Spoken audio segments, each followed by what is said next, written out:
You want to make it last? Of course, it's going to last. That's it. As simple as that. Muling pinag-usapan at ikinilig ng mga fans ang naging sagot ni Jericho Rosales nang diretsahang tanungin kung hanggang sa huli na ba ang relasyon nila ni Janine Gutierrez. Sa halip na umiwas o magbigay ng paligoy-ligoy na sagot, simple ngunit puno ng laman ang naging pahayag ni Echo.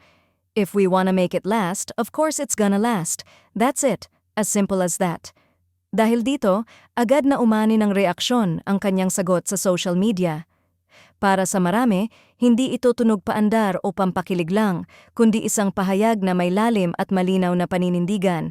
Ipinakita raw ni Jericho na para sa kanya, ang relasyon ay hindi nakabase sa ingay, pangako sa harap ng kamera, o sa opinyon ng ibang tao, kundi sa desisyon ng dalawang taong nasa loob nito. Ayon sa mga nakasubaybay sa kanilang dalawa, kapansin-pansin ang pagiging pribado ngunit panatag ng relasyon ni Jericho at Janine. Walang labis na pagbubunyag, walang drama, at walang pilit na pagpupost. Ngunit ramdam ng publiko ang maturity at respeto na namamagitan sa kanila.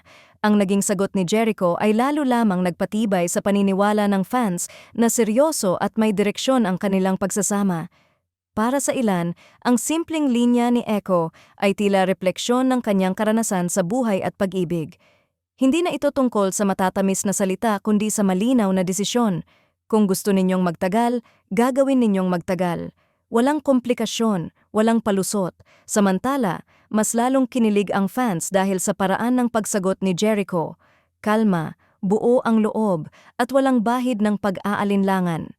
Para sa kanila, bihira na sa industriya ang ganitong klaseng pahayag na hindi puno ng pasa o pahype, kundi diretso at totoo, malinaw na pareho silang handang panindigan ang kanilang relasyon, malayo sa ingay pero malapit sa katotohanan.